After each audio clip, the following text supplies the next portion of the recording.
Hi friends, నేను టమాటా చట్నీ పెడుతున్నా. నేను ఎప్పుడు పెట్టలేదు. చూద్దాం, ఇంకా టమాటాలు ఉన్నాయి కాబట్టి చూద్దాం ఎట్లా అవుతుందో అని నేను పెడుతున్నా. 2 రోజులు ఎండబెట్టిన టమాటాలు.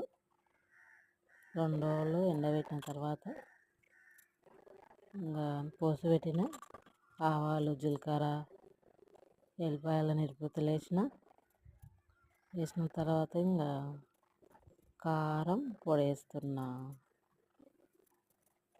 గిలాసడ వేస్తున్నా, పౌషేరు వేసిన తర్వాత ఇంకా చల్లదని మళ్ళీ కొంచెం కారం, ఉప్పు వేసిన తర్వాత చింతపండు వేస్తున్నా. కోసిన టమాటాలు మళ్ళీ ఇంకా అయిపోయింది. దానిలో పోసులలో వేస్తున్నా. నూనె పోసి పెట్టినాక ఎల్లిపాయలు